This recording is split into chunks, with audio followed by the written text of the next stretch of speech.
All right. Welcome back everyone dito sa pinakabalahura but at the same time informative podcast sa ating bayan. I won't say more kasi baka magalit yung mga kabilang channels. Marami rin mga pangyayari sa mga iba't ibang channels. I'm very glad with how lively the podcast environment in the Philippines is emerging. Today, kasama po natin, ito na yung pinaka Hall of Fame superstar natin. Sorry, Ronald Llamas. This one is the greatest. The greatest of all, Justice Carpio. Thank you very much for joining us, Justice. Thank Thank you. you, Richard. Thank you again, and thank you to our viewers. And thank you to Donald Trump for for sponsoring this. Justice, marami tayong pag-usapan. Obviously, a lot has been happening.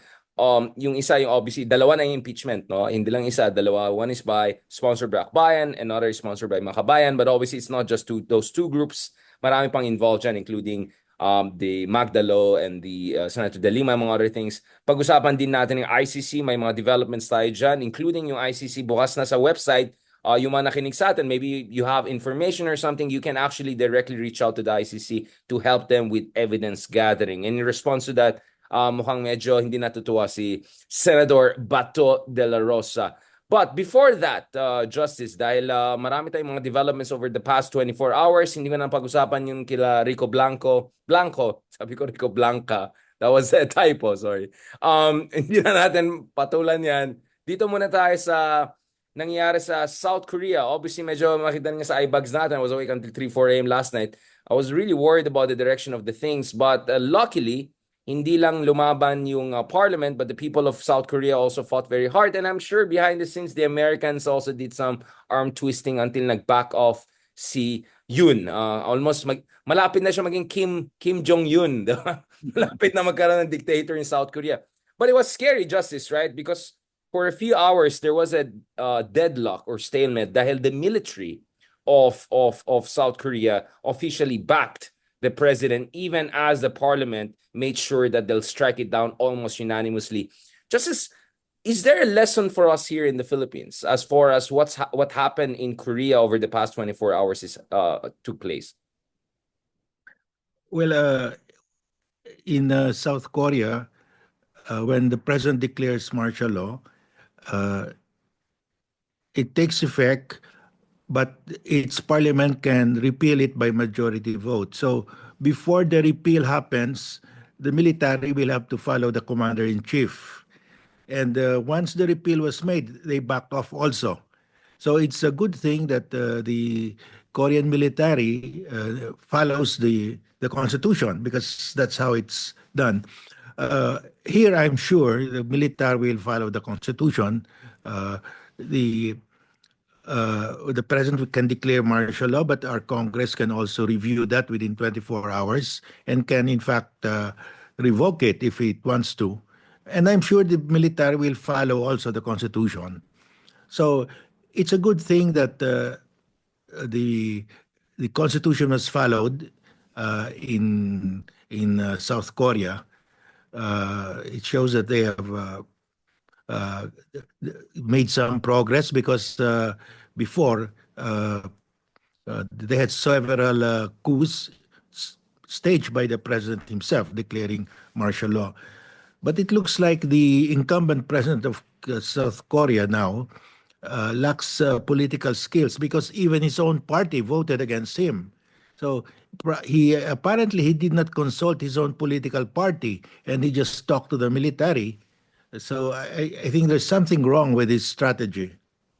Yun nga eh. And to think this guy is a prosecutor who became a superstar when he oversaw the case of Park Geun-hye, no, the former president of South Korea, who was eventually implicated in corruption scandal that brought down her government. So Yeah. you wonder what's going on with this guy. Probably he just got too nervous and lost nerve and went for gold without the preparations, no? Yeah, he did not prepare, and apparently he really had no experience in politics, because he came direct from the prosecution service, and he just ignored his own party. That's a terrible thing to do. I mean, the first thing to do is to consult your own party and get the backing of your own political party. If your own political party does not back you, then there's something terribly wrong. Justice, I want to go back to this because a couple of things, no. Unang-una nakita natin dito na solid yung kanilang hindi lang party systems pero solid din yung kanilang yung parliamentary consensus on the constitutional order. So sumama rin almost unanimous yung vote and immediately I think at almost 12 midnight na bumoto pa rin sila. Everyone was ready to do it.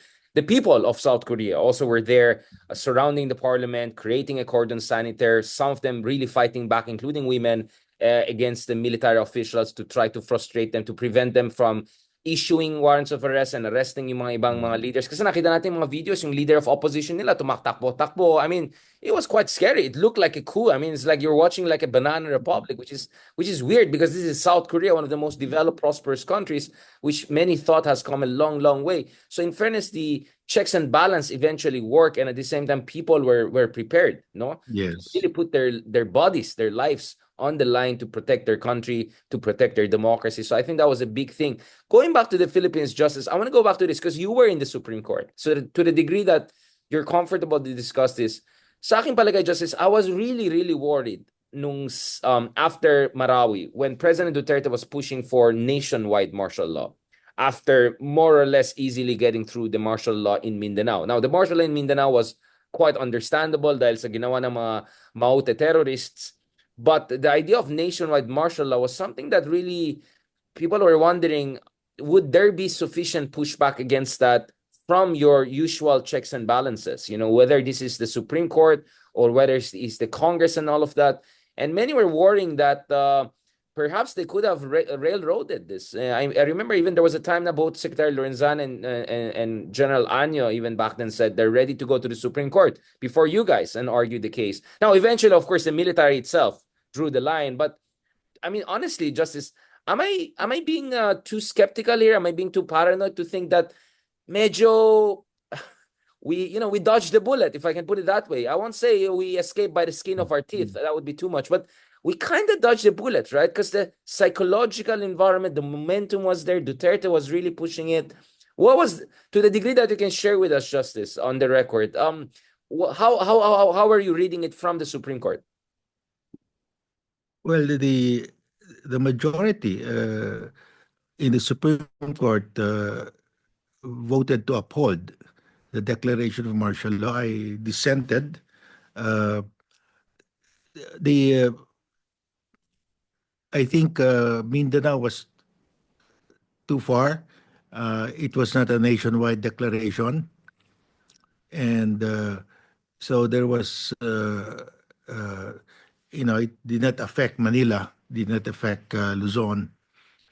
So it was localized, but I really didn't see the need for it.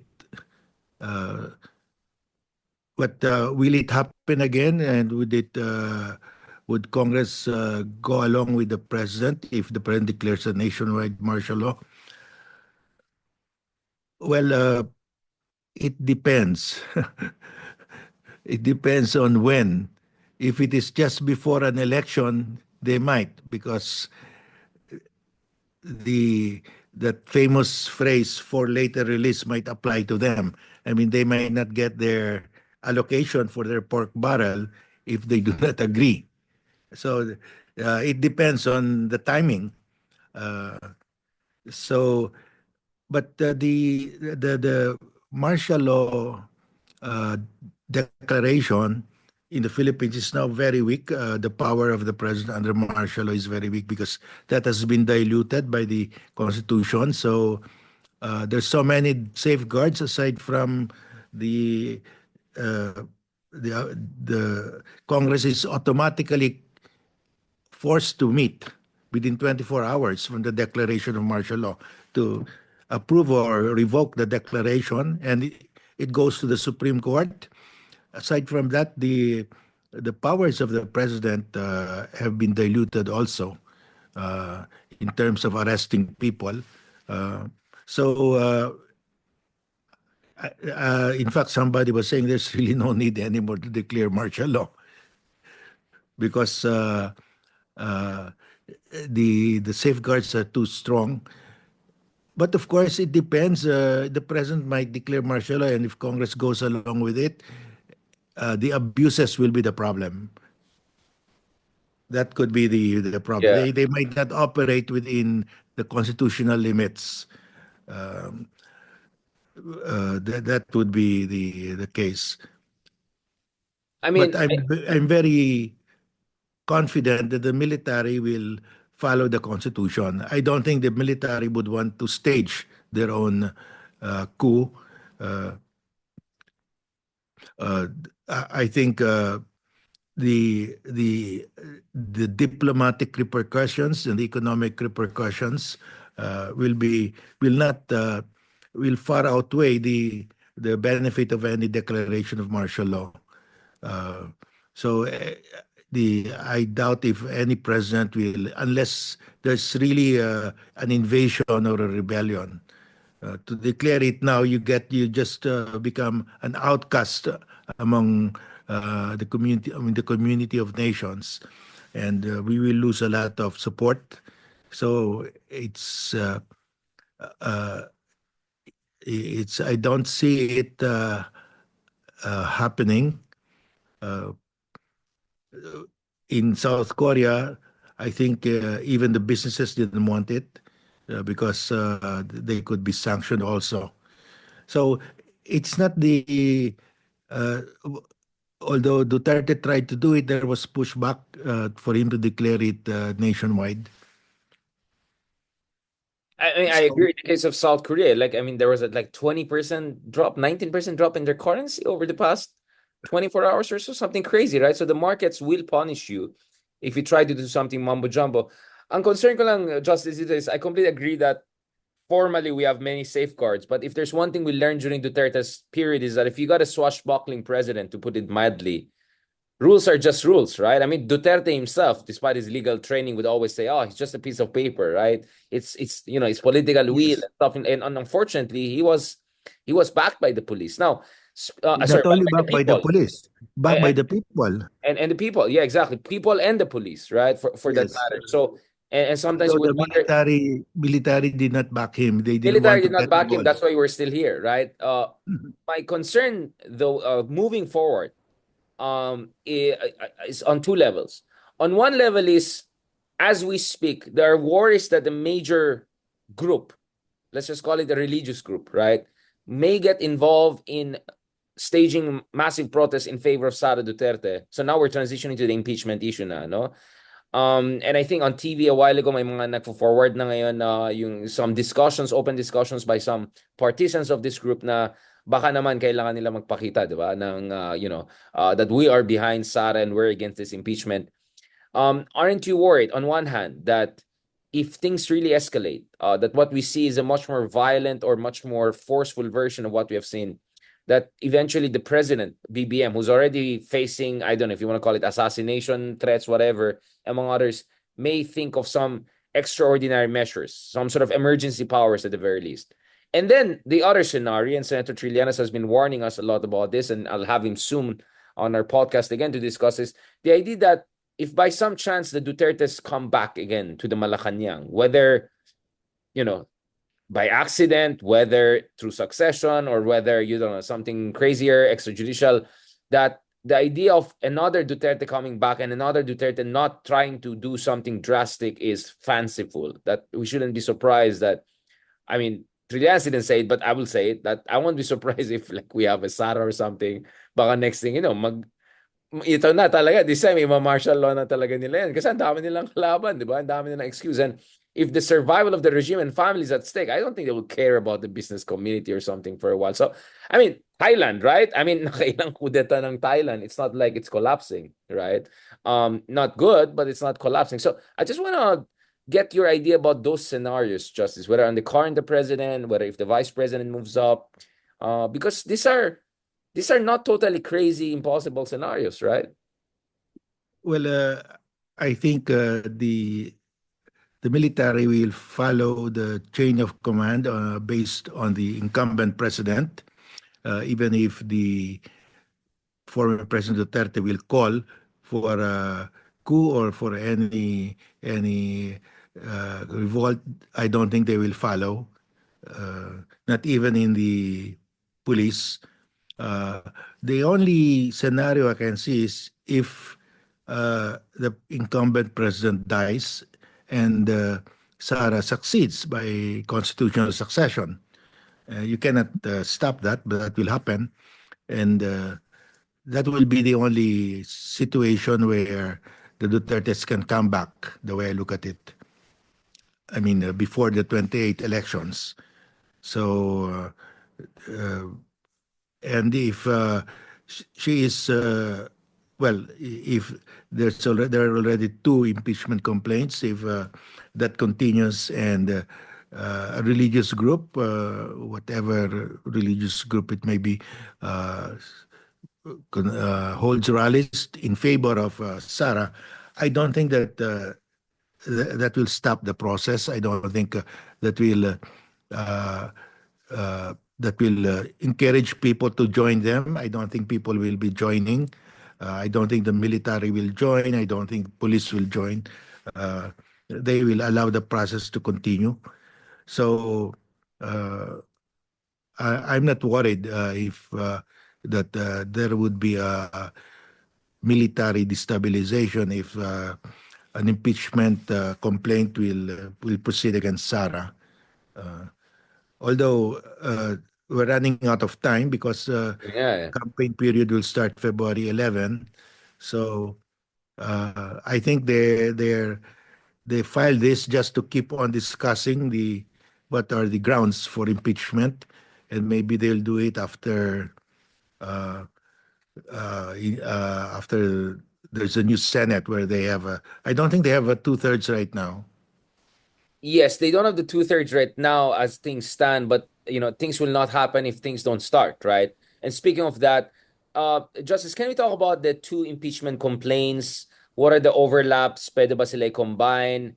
Uh, and what do you think are the prospects for at least one-third of the Congress endorsing it for this to move up to the Senate? Do you think that maybe the Congress will try to hindi naman sleep on it, to let it marinate a little bit and look at how they can build support muna and momentum muna and then push it up to the Senate. Siguro, for sufficiency pa, diba? They can still adjudicate the sufficiency of that within the Congress before pushing up the Senate? Or do you think that the Congress makes sense for them if there's enough evidence to immediately push it up to the Senate, then put pressure on the Senate for the next 2 to 3 months to get their act together? Namely, those in the Senate who are too much of a fence-sitter and they're not really looking at their constitutional duties.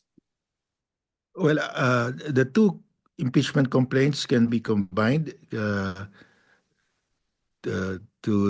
make the complaint stronger. There's no problem with that, and one-third of the congressmen, members of the House, can sign, and that sends the impeachment complaint, the combined impeachment complaint, direct to the Senate. And I think one-third could easily be obtained. One-third signature of members of the House could easily be obtained if the House leadership will give the green light. But if it is just based on the Makabayan Bloc or the present the group of being uh, the group supported by Laila de Lima, uh, I don't think they will get that one-third. It has to be supported by the current leadership. They can easily get one-third. So the limiting factor really is we're going to elections. There's no more time, and you as of now, there's no two-thirds vote yet. Yun nga, two-thirds voted in the Senate, but I'm wondering how is the Congress going to play this because wala akong sinasabi, but I wonder, if some of these groups are filing this impeachment without prior understanding that kung meron itong magkakaroon ba ng leg ito or hindi, di ba? Because I don't think anyone wants to look like a total fool. Now, on the part of Congressman Percy, for instance, he made it very clear na kung may gusto, may paraan, di ba? So if there's political will, this could move forward. I think Congressman Zia, among others, at the press conference when they said na ang issue naman talaga dito, hindi lang yung issue ng numero. Ang issue dito is meron ba talagang basihan for articles of impeachment. And last time I checked, it looks like everything was ticked, no? Except treason, right? Like all grounds for impeachment were in. Mayroon ba tayong pahabol sa treason, Justice? Mayroon ka bang pahabol dyan? The treason is an offense committed only during wartime. Yung Ang ano dyan tayo. is during peacetime, it's disloyalty to the republic, but that will fall under betrayal of public trust because the phrase betrayal of public trust is a catch-all provision. Pwede ipasok lahat doon. So you're right. If there's a political will, they can easily get the required number. So I think it's because they don't have the two-thirds yet, so they don't want to push it. But they have to go through the motion to put pressure on Sarah. To build the momentum. And I think that's Yes, also the context why the other yeah. side is looking at having warm bodies on the streets. Itong mga people power, whatever you want to call it, na ginagawa nila, especially if this major religious group, I think everyone knows what we're talking about here, if they get involved here, that's clearly going to be a show of force by the Sara Duterte side. So it looks like hindi mo talaga mahiwalay yung basihan, yung legal basis ng impeachment, yung internal politics sa Senado and Kongreso, and then of course yung flexing of the muscle, including warm bodies on the streets. Do you think Justice Carpio, the ones who filed their impeachment case should also mobilize their own base, civil society groups? I mean, ang laki ng delegation ng both Akbayan and Makabayan, I mean not delegation, sorry, the coalition that filed those cases. You're looking at people from across the political spectrum. You're looking at people from civil society, religious groups. Do you think that they also should come out and do a legit version of not a people power to topple the government, but the people power to actually uphold the rule of law and constitutional order? Yeah, I think they will do that. They will hold huge rallies. I think that's part of the scenario that I foresee, and I think they can gather more people than the other side. Uh, but we're now Christmas, and then by January they will be preparing for their campaign already. So it's just too tight. I don't think anybody would want to rally now because the traffic is so heavy. It's difficult. So If you you run have, down, dami magalit sa'yo, so that might backfire. No? you're looking at January, but January, first 2 weeks rather slow, and then the election period starts.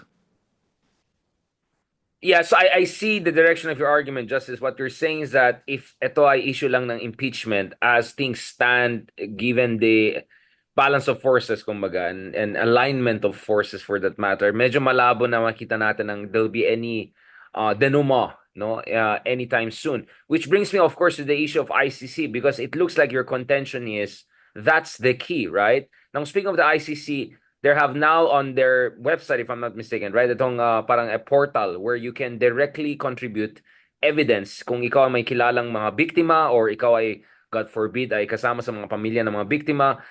What is your take on that? Why would the ICC do this? Is this kind of a last minute parang just bolstering of their case? Is this their way of also building participatory justice, if I can put it that way? Is this also a signal that we're moving towards a moment of truth also on the ICC front? How do you see that, Justice? Well, I think they see the opportunity of because there are tens of thousands of victims. They probably thought that there are people here who can more easily tell their story through the website. I mean, it's difficult to go there. It's too expensive. It's difficult for them to come here, and a lot of people will just send email their story, what happened to them if they were the subject of coercion or oppression. So that's a good thing. But it signals one thing, that this will move forward.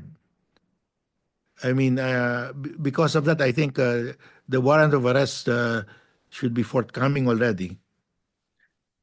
Just as from a technical standpoint, have you seen this in other cases kung saan may portal na ganito? And then how do they make sure na ito ay hindi na troll farm or ito legit ang mga Yeah. prima facie evidence, whatever is being forwarded? No, this is the first time. I may be wrong. There might have been other, but I'm not aware this is the first time they've used crowdsourcing. Interesting. It It's could be a probably because by the count of Attorney Jokno, there's about 30,000 victims. So that's quite a lot. and this could be a test case, no, if this kind of participatory judicial process or Yeah. participatory evidence gathering work, no, yeah. Yeah, I can see, if I'm not mistaken, I can see a deluge of people participating, sending their stories, their Right. affidavits. Yeah. Yeah, I mean it's quite something, and what do you make of Bato de la Rosa's response? So ito na, papunta na tayo sa exciting characters, no? Justice. So Bato de la Rosa said something like parang kunwari I mean, bring it on, kumbaga, 'di ba? And at the same time, so nung una matapang siya, like bring it on, make my day. And then wala pang 2 minutes, paano naman yung mga apo ko? Paano naman yung mga ano ko, mga ko, hindi naman ito tungkol sa akin. Okay lang naman sa akin makulong ako sa Europe, kawawa naman ako, pero hindi naman ako talaga yung parang how do you see that style ng mga itong mga DDS na to, Justice, na ang tapang-tapang tapos biglang paawa effect when in fact they're being accused of actually overseeing the mass murder of including children, right? And minors, right? Yeah. That means the fear of God is in their eyes already if they're talking that way. And it was his boss, former President Duterte, told him he was the head of the death squad. He had his own death squad before a Senate hearing. So definitely, I think he will be included. So dapat ang mag-worry na talaga si Bato de la Rosa. What about Justice? Meron ka bang update, Justice, kay ano, kay Harry Roque? Nasa Abu Dhabi daw. Nakano daw si Sarah daw nung nagwawala. Biglang kaya nga sa ginagawa niyo na-abroad na nga si Harry Roque, hindi na siya nasa bansa. Biglang gano'n. Tapos minura-mura niya na si Lisa. Abu Dhabi daw, Abu Dhabi. Narinig niyo ba Yeah, yan, Justice? Ano the ba meron latest sa I Abu heard Dhabi? that he left already Abu Dhabi after filing the counter affidavit from Abu Dhabi. Ano ba meron sa may Mr. Supranational na kanina na-meet ko yung champion ng Jiu-Jitsu, di ba? Si Meggy, three times champion ng Abu Dhabi International Jiu-Jitsu Champion. Meron pa kayong alam sa calendar sa Abu Dhabi kung may mga Mr. Universe event or something baka naman. Wala akong sinasabi, Justice. I'm just saying. So kung hindi na siya sa Abu Dhabi, anong mga social na place nang pwede niyang puntahan, Justice? Ano mga marites natin dyan? Well, I don't know. I have no idea kung saan siya pumunta. Hamak, hamak na naman ako sa Justice. Sabi ko lang, breaking news. According to Justice Carbion, nasa ano naman tayo. Basta social na place, I'm sure. Wait lang, so nag-file siya ng counter affidavit sa embahada natin, kaya nalaman natin. It's on our embassy, ganun ba yun? Consulate ba yan? Ay, consulate sa Abu Well, Dhabi? the way I understand it, he sent an electronic filing. Naka-fax or something, oo. Tapos sa Nag-email baba, yata. tapos sa baba, Or he could have email, and then you can send also a hard copy by courier. courier. Tapos nakalagay doon from Abu Dhabi. Kasi Ronald nga, sabi niya, sayang nag-abutan sana sila kasi yung connecting flight niya sa Europe. Gulf area din siya Abu Dhabi. Sabi niya, sayang doon sa lounge sana, nagkasama sila, mahabang usapan yan. So, But he has to go to a country where there is no extradition treaty. ano ba ang mga bansa na biglang justice? Okay, labas na natin yung labas na natin na. Ano ba ang mga bansang pwede aside from China? Well, there's China, there's I think Morocco. We don't have an extradition Oy, treaty. Morocco! Para Wala Casablanca. ko sabi, Justice.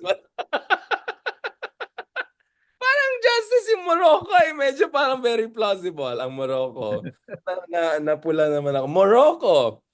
Parang tambayan niya ng Dami man dyan sa Morocco. Di ba? So, aside from Morocco, Justice, saan pa? Brazil, ano bang mga Latin American countries? Mexico, Argentina, wala. Please na kita tuloy, Justice. Yung Morocco, medyo napaisip ako. Parang, Morocco, parang, why not? Why not? Justice, para marami kayong alam ng mga pwedeng taguan ng No, mga. I'm just saying he has to go to a country where we don't have an extradition treaty. Ilabas na natin ang listahan. Mamaya labas tayo ng map. Ayun naman tayo, Justice. Mapapahamak na naman kita. Si General Torre, can you clarify the question? Yan ang mga palusot nila sa akin eh. Okay, usapan Marrakesh na talaga tayo. Marrakesh na Marrakesh. Shisha tayo. Sarap buhay. Justice, balikan natin ito. Um, let's talk about the West Philippine Sea. So as we speak, baka kasama din yan sa mga listahan, di ba? Russia. Ito mga kaibigan natin, Ruski, no? Ruski. Baka yung submarine nila nag-surface. Hinahanap si Harry. Hindi kaya Justice? Wala ko silang matinong explanation. Eh. Baka hinahanap na saan ka na, Harry. Sakay ka na, di ba? Vladivostok. Diretso na yan. Justice, ganda na yan. Tapos pwede ka ng Trans-Siberian high-speed railway yon para makita mo yung kagandahan ng the steps. Justice, yung Russia ba kasama sa extradition? Parang hindi, I no? don't think we don't have a extradition treaty. We have only a few. Very few pala. So ano mga bansa na meron tayo? US, Europe, mga ganon? US, Australia. Mhm. In Europe, we have one or two, but very few. Maybe not more than 12. Not more than. Bakit kaya Justice ang konti? Dahil is it because of we're not doing enough in terms of treaty negotiation? Is it because our standards doesn't meet the standards of other countries or vice versa? What's going on there? Ba't ang konti ng extradition treaties natin? Well, it's just because we have not entered into. Yeah, Yeah, uh, we have not entered into agreements with other countries, but there's no particular reason except that the way I look at it. We can, if we make an effort, we can get more countries. grabe itong mga followers natin. Justice, ang daming listahan, mahabang listahan. Solomon Islands. Okay to Solomon Islands. Maghula-hula Moldova, siya. Montenegro, Bolivia, Botswana, Belarus. Talagang galing talaga. Yan ang gusto ko, Justice, pag nag-uusap tayo. Talagang nagka-crowdsourcing din tayo. May mahabang Central African Republic. Yan. Okay Marami. Colombia. Uy. Talagang kayang. Marami pala mapuntahan na maganda eh. Wag mo na Algeria. I don't think gusto niya puntahan. So, Justice, speaking of yung Russian submarine, anong basa mo? Do you think it should be, kasi parang BBM said something like nakakabahala yon, but But si Admiral Trinidad parang hindi daw masyado. So, what's well, your... I'm not worried because they were sailing uh, in the exclusive economic zone. They're not in our Non-territorial. territorial waters. And there's freedom of navigation. Ang daming Chinese submarines dumadaan dyan, no? So I really, well, it's because the Russians cannot bring their submarines to the Baltic Sea. They cannot pass through the Bosphorus because the Turks have Locked banned it. them. So what they're doing, they're showing up here in the in the South China Sea.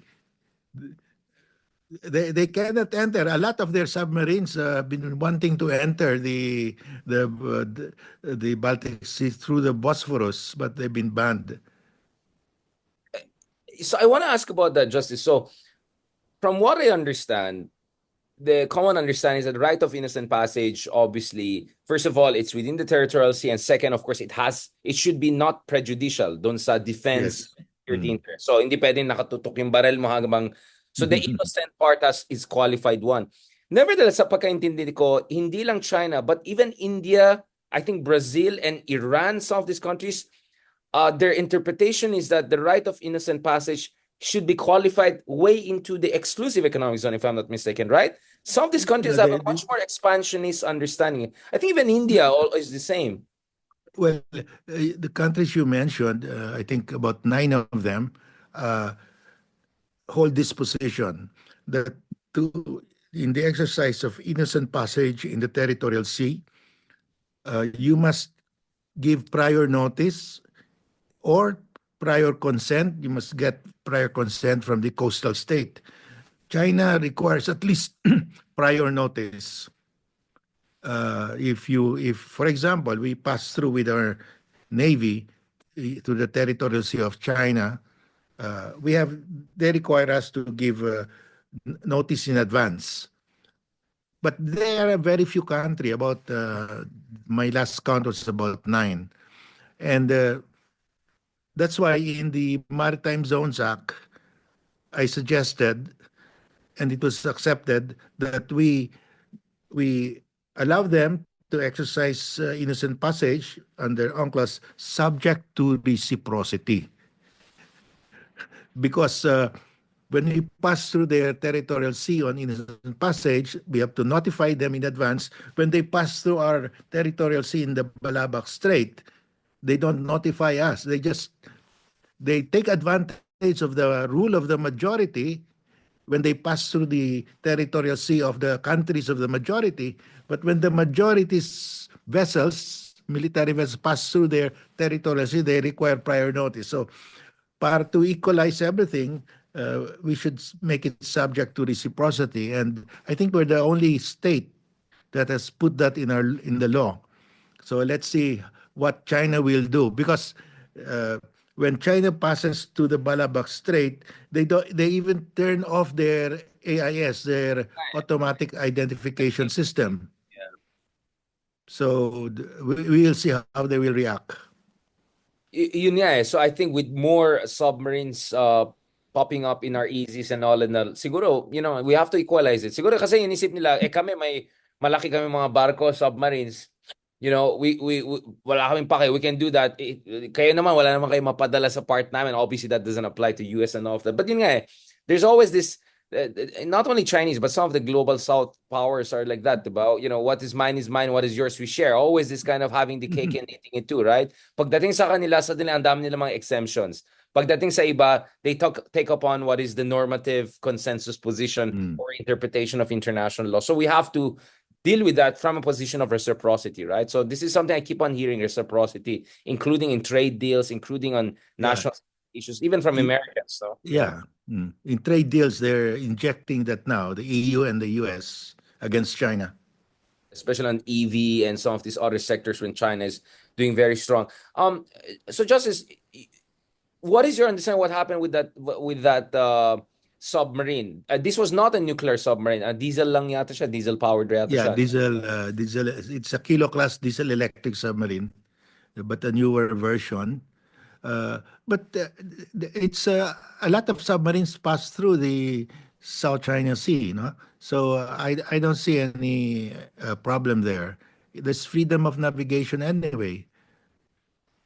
But you're not worried, Justice, with Russia and China kind of tightening their semi-alliance? Because, for a long time, dismissive tayo dun sa alliance of convenience na yan or inconvenience na yan. But medyo hindi ba nagiging mas tight na sila? Last July, di ba, meron na silang joint exercises, live drills dun sa South China Sea. They have been doing a lot in the East China Sea for a while. And the Russians are also warning that they will deploy missile systems to their eastern flank if Japan also puts American missile systems. Putin earlier this year, I think around April or May, in a press conference, also criticized the Philippines, called us a U.S. satellite state, and I think that was in reference to the Typhoon missile deployment.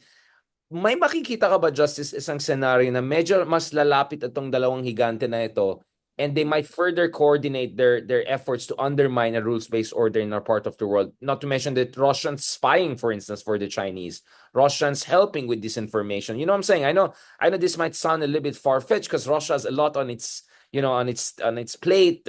Ukraine, ang dami niya sakit sa ulo. Syria ngayon is falling apart. Assad's regime. But I never underestimate Russians' ambition and sense of grandeur, to project power in our part of the world, which is very important. Well, they're being drawn close together because, of course, they have a common enemy, the U.S. And for China, you can just imagine China refuses to accept the ruble, the currency of Russia. So it is ruble talaga, ruble like talaga. Basura talaga. So the Chinese wouldn't buy the oil of Russia unless it's half the price. I mean, if that's your friend, who needs enemies? Exactly. I mean, it's to the advantage of China if there's a joint military naval exercise in the in the Pacific or in the South China Sea with Russia. But the test of the pudding is in whether you'll shell out your money. And when it comes to money, China is tight-fisted. They, I mean, they are good in business, I would say. Yeah, they're good. well, I'm going to help you. I'm going to buy your oil because there's no other buyer, but it's half the price. Can you just imagine that? Yun nga, I mean, Indians are So, doing the same too, right? Buying a lot of the discounted same oil and thing. all. Yeah, the Refining Indians it are and doing the selling it same to thing. Europeans. So it's not out of generosity or love of Russia, but they're taking advantage of Russia, actually. If I were the Russians, I would be hurt inside because 100%. that's not the action of a friend.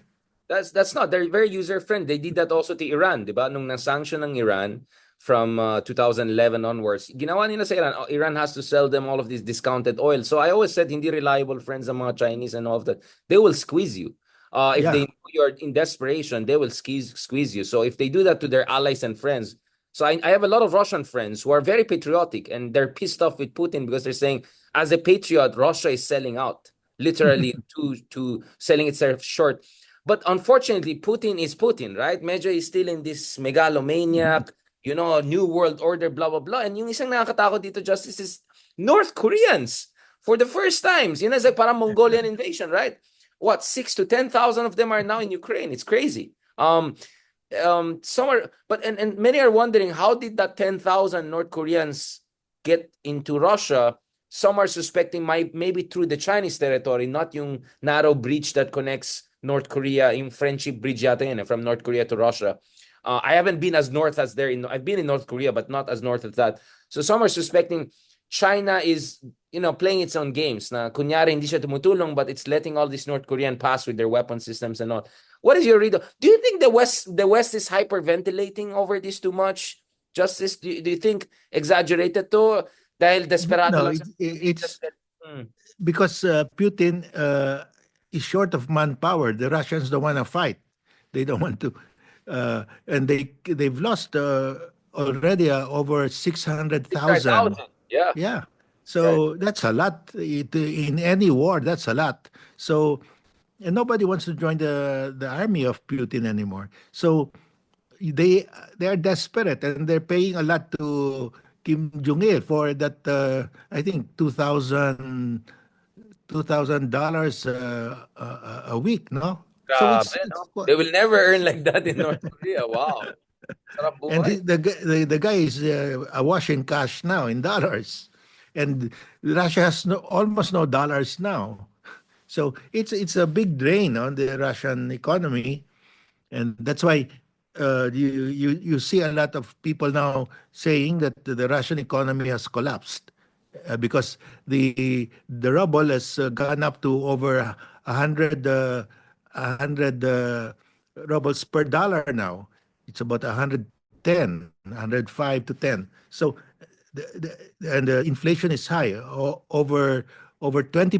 I mean the interest rate is over 20%, and inflation is about 12 to 15%. That's terrible. I mean that they're saying that the Russian economy is collapsing. I mean, it's growing 2 to 3% because it's a war economy, right? So it's churning out everything and all and selling cheap and all. But I have Russian friends. They're telling me the average income there is like 10,000, 15,000 pesos, which is ridiculous for a country as rich as Russia, right? Imagine they export hundreds of billions in oil and gas every year, and yet an average Russian is actually relatively poor, even by Eastern European standards, right? We Yeah, have uh, those are the people that volunteer to sign a contract with the military to go to Ukraine because there's a down payment. and then kung namatay ka, may parang $3,000 to $5,000 yung family. So Yeah, yun nga, like people are if so you die, but they are so bureaucratic in giving out the benefits, so nobody wants to apply already anymore because Putin doesn't pay after if the guy is skilled. They will not report it. They said he's just missing, so they don't have to pay. Yeah, marami din yung mga missing na, parang, but I mean, some of them are legitimately missing kasi they're stuck in the war zone, hindi sila ma-retrieve, di ba? But that's also a bureaucratic way of saying, well, it's in missing in action, so we're not gonna pay you. Pero nagkaroon daw ng phenomenon, and this is not a sexist joke or something.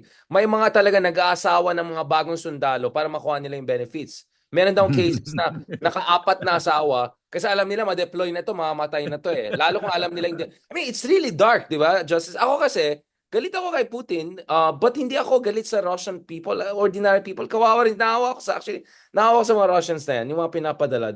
Ang tawag nila dyan, meat grinder, di ba? Parang nagtatapos. Yes. It's so sad. It's so sad. I'm angry at the regime, but I feel for the ordinary Russians. I mean, they're getting people na Tatar, they're getting people from Central Asia, migrants, even people in And prison. and they're deserting now. The rate of desertion is going up. Crazy. So generally, it looks like, Justice, your estimation of Russia is not very high. So what you're saying is that the bear is more of, roar and not much meat left there. You think that Russia Yeah. is collapsing power, and we shouldn't Yeah. make much out of it. Yeah, the economy is collapsing, the front line is collapsing, they're running out of tanks. But guess who will rescue them? Donald Trump said, Donald Trump, don't. Donald Trump Great. said, Yeah, I agree. yeah, he made an announcement that you cannot blame the Russians for the war in Ukraine. Imagine that telling the world. You cannot Kasalanan blame dito the NATO expansion. I mean, that was really the Europeans must have been really shocked by that statement. Please, he said, don't blame Putin for the war in Ukraine. Everybody knows that Putin started the war and ordered the invasion. The UN overwhelmingly condemned him, condemned Russia for that unprovoked invasion. So, and then here is Donald Trump saying, don't blame Russia. Yeah, Donald Trump, I mean, he calls everyone smart. Putin is smart. I mean, basta ano ka, gangster ka, whatever, he likes you. Unfortunately, we have that. Last part, Justice, speaking of Donald Trump, so just the other night, meron siyang post about the BRICS, right? He was hyperventilating about the BRICS. Well, speaking of rubble, ilang ruble, the BRICS currency looks like a ruble to me, right? I mean, it looks like more mumbo jumbo stuff than reality. Again, I'm not being dismissive of the BRICS. Obviously, there's a lot of aspiration. There's a lot of sense na pagod tayo sa Western countries. Malaysia is there, Indonesia is there, Iran is there, Brazil is there. Yeah, I get it. These are all post-colonial, anti-colonial countries. I get it. And then China and Russia, obviously. But why would Trump hyperventilate over BRICS currency? I mean, this is a joke. I mean, there's not much of BRICS project. Show me one major BRICS project. Well, uh, the plan of the BRICS is to have a common currency, and they were thinking of the ruble and the yuan. But of course, the ruble is gone. You have the yuan. But the problem with the yuan, the economy is also bad. The Chinese economy is bad, and uh, who wants to hold a currency that's controlled by the Chinese Communist Party? I mean, if you are a dollar billionaire, would you hold on to yuan? I mean, it's crazy. So there's that confidence factor for businessmen. I mean, why will you hold the renminbi when the it's a party that dictates monetary policy? So I don't think it will become a world currency because of that. I mean, you don't want to personally hold yuan unless you trade with China. So there's really no fear. There's no really. I don't think they can pull it off. That they can replace the dollar. But here comes Trump and telling them, he's so confident that they cannot pull it through, that he threatens to impose tariffs, and the more they're afraid now because Trump will, he will do what he says. Who thought that a president of the U.S. would threaten the BRICS? Yeah, it's like a joke, right? But he takes it seriously. So now you're in Yeah, trouble. Now Putin is like, Yeah, oh, when he said that, people thought it was a joke, but he's gonna do it. That is Trump. yeah, I mean, I had guests from Washington D.C. on my show, dun sa TV5, the one I also had you, who said that actually in conservative think tanks in Washington D.C., they see BRICS as a potential threat kasi they see the Axis powers there. Eh. Hindi lang yung mga Brazil, India. They see Russia, they see China, they see, you know what I'm saying, countries na hostile sa West or countries na supposedly part of the West pero medyo questionable in loyalties like Turkey, for instance, right? Turkey. So what you're saying, Justice, is mas reliable ang Bitcoin or actually Ethereum rather than BRICS. Go Well, Bitcoin. I think Bitcoins is a fraud, but I would rather hold Bitcoins than ruble or yuan. Wow. Ouch, Justice. Sabi nila, boomer tayo. Just a tiny point, Justice. Do you think, kasi speaking of BRICS, no, yung kapitbahay natin, Indonesia, under Jokowi, not Prabowo, Prabowo sent a representative to the BRICS summit in Kazan the other month. But Jokowi, kasi last year talagang they wanted to expand BRICS to include also Indonesia, di ba? Kasi kulang sa part natin, andun yung Iran, andun yung Egypt, ganyan, pero wala sa... And Jokowi said, wag mo na yung BRICS na yan kasi parang ano lang yan, pakit lang yan, tapos baka parang China, Russia lang yan. Let's go for OECD, the Organization of Economic Cooperation and Development, which is the organization of quote-unquote first world countries, meaning progressive democracies, Yes. which goes as rich as Monaco and US Mm. to middle income like, Poland and Mm. Korea and Mexico, whatever. Do you think, Justice, we should also do that? Shouldn't we go for an OECD membership? Isn't that naturally for us? Yeah, we should aim for that, but we have to do a lot of actions to put our house in order first. That would be the ambition. On that note, thank you very much, Justice. Ang sinasabi ng followers natin na may mainabangan sila. Sino mauna ma-impeach? Si Kim Jong-un or si Piatos? Ay, hindi, sorry. Si Vice President Ako may pusta pa ako.